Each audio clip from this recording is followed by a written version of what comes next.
They didn't have to They didn't have to overexaggerate.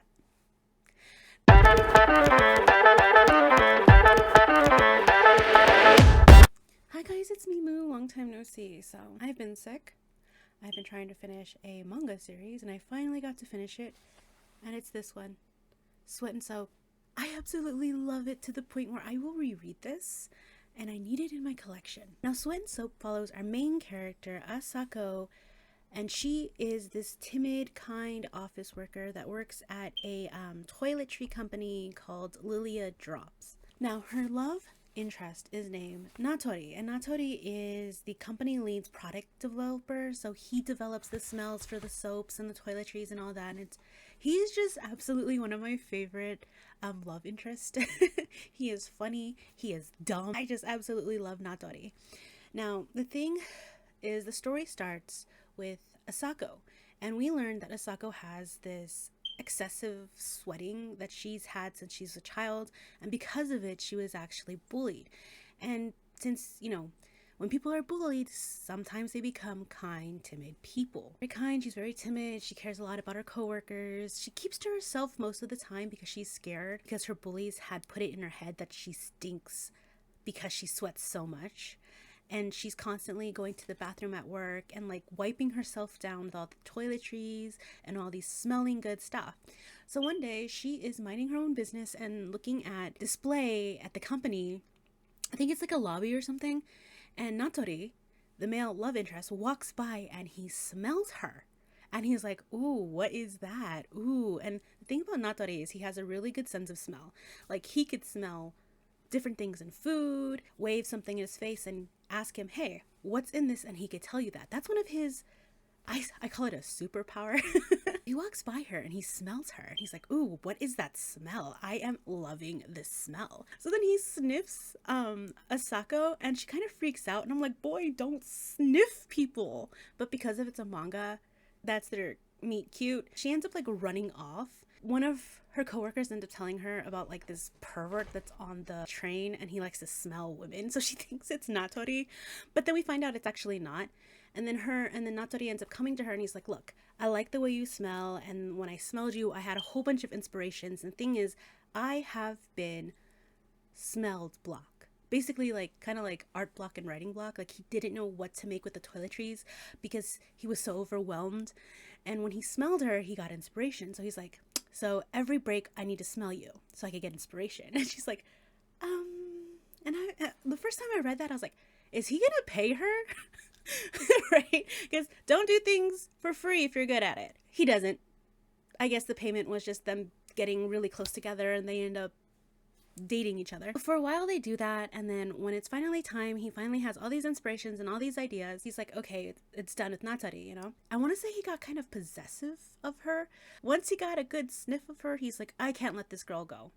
She's my inspiration, she's my muse, and I think I'm in love with her. There is a moment where they're under this stairwell and Ahsoka ends up having like this memory of her being bullied, and it kind of made me really angry because I know how it is to be bullied. I have been bullied since like forever. Like I still get bullied now. It's like, it sucks. It fucking sucks. They're under this stairwell and Natori ends up touching her really suggestively. And I have to say, this manga is 18 plus. It's not for kids. This is an 18 plus manga.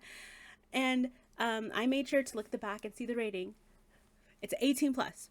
So he touches her, like his hand goes under her thigh, and she kind of flips out and she's like, oh my god. So she runs off and he's like, oh my god, why did I do that? And then she ends up start thinking like, this can't happen. Why would be attracted to me? I'm smelly. I sweat a lot. And I'm just like, girl, you're cute. You're adorable. You are timid and he likes you. So I guess she had the same idea I did because she ends up like with him.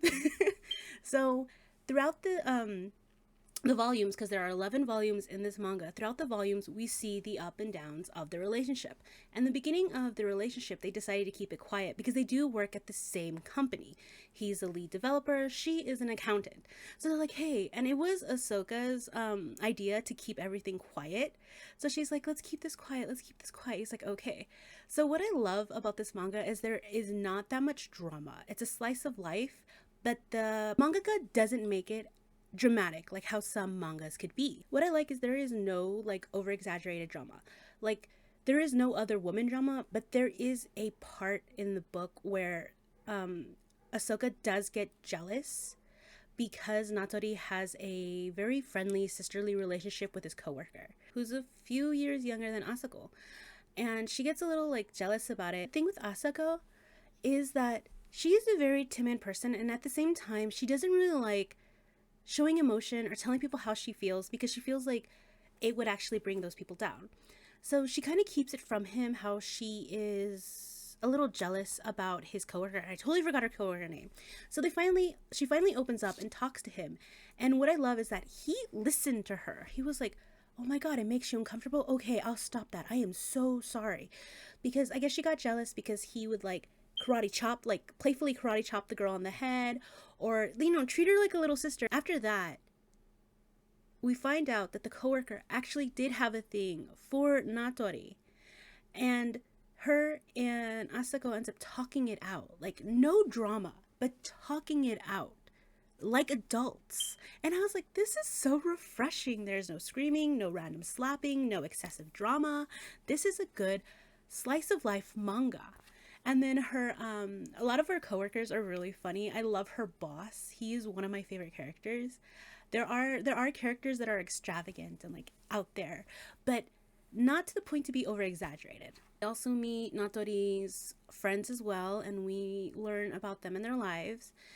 And then they end up moving in together, and it's so funny, but it made me so mad because Asako is so self-conscious to the point where there is a she never lets him sniff her clothes when there's like excessive sweat or they're like dirty, because she's so self-conscious and she's so scared that he's gonna realize, in her words, realize that she's actually disgusting. He doesn't want to be with her. And that was so sad, but it was so believable because at one point in my life I was like that. I had a significant other and I had been so broken that I was like, no, I don't want this to happen, and I sabotaged my own relationship. And there's a part of me that was reading this book and I was like, no, Ahsoka, you're going to sabotage your relationship and you two belong together. Like, I was on the point of tears because she was not opening up to Natori, and Natori was so understanding, and he's like, you know what, you need to talk to me. And they had never taken a bath together at one point, where when they decided to go on a trip for his birthday, she washed his back with clothes on and then she left. And he was like kind of disappointed because he wanted to smell her and like hold her close and all that kind of stuff. It's really cute. But slowly throughout the volumes, we see Asako kind of open up to Natori. One really dramatic moment towards the end of this series, and it pissed me off so bad. Ends up going to lunch with a very old friend, like a friend she knew from like probably middle school, and the friend has a child and they're talking and laughing, and we see this woman come up to the booth and start talking to the friend, and Asako immediately recognizes her as her bully, the one that would always call her a stinko. And this bitch turns to Asako and is like, a stinko? Oh my God, is that you, a stinko? And I'm like, you were a bully then, you're a bully now, you dumb, like cussing her out, right? And Asako does not tell her, oh, you know what, that's not my name. Like, stand up for herself. She does not stand up for herself. She just talks to this woman kindly. And because of that, she spirals into this depression. And she's pushing Natori away. And I'm just like, no. And it was so realistic. I was like, no, Asako, no. To the point where Natori can't smell anything from her. He can't smell her emotions. He smells the perfume and that's it, but he does not smell anything from her, and he's getting worried. And there's finally a moment where they kind of break and they're like yelling and she's crying, and she finally opens up about her bullying and about what happened. And she is such a good person, tells Natori why she didn't stand up for herself, because she knows what type of person that bully is, and she knows that even if she corrected her and all this kind of stuff, she would turn everything around and make Asako the bad person. And I was just like, you deserve the world, Asako. You deserve the fucking world. Like, I slowly fell in love with Asako because of how she was well written and how flawed she was. And Natori, I fell in love with it because he's a fucking idiot. But this book was amazing and I cried. And volume 11, I cried because of their happy ending and the epilogue, and I was just like, they deserve the world. And if I had to rate this book, it'd be a 10 out of 5. And it's not because I'm biased, because manga was my first love. It is because this the illustrations and the drawings, amazing and simple, yet with a lot of detail for the background characters and for the buildings and everything. The writing was just top tier. And I loved how they took this kind and timid person and showed us this flawed side of them. And they also showed how Natori could be flawed, how he could be dense, how he doesn't really understand sometimes, and how they made a slice of life manga so realistic and lifelike. They didn't have to over exaggerate the drama just to keep our attention, because every storyline, every small arc kept your attention. There was not one moment where you were like, oh, this is so boring, I'm gonna skip. What I love about this manga was that in a lot of romance books, there is a third act called the breakup act. And a majority of the time, that means the two main characters will break up and then something brings them together. In this manga, there wasn't a breakup act or a miscommunication trope. There was this breaking point where Natori is like, if I can't fix this, I can't have my old Asako back, I have to pull drastic measures, and I don't want to do this because I want to be with her. And he talked it out with her. And I was like, yes, this is top tier writing. So that is my gushing about this manga. If you guys do get a chance, read it. It is an 18 plus book because of the service scenes. They're not actually really like gross. They're very tasteful, surprisingly. Apparently there is one more book between Asako and Natori. It's in Japanese, so I really don't know what it's about yet. But I'm hoping they bring it out, the whole collection, because you guys got to read this book. You guys got to read this manga collection. It is adorable. It is refreshing. The only weird thing was him sniffing her. But then after a while, I kind of got used to it, and I was like, oh my god, he loves her scent. You know, he loves her for her. So that's my thought on the manga series Sweat and Soap. I guess I'll talk to you guys later. See you in my next rant/review. Bye.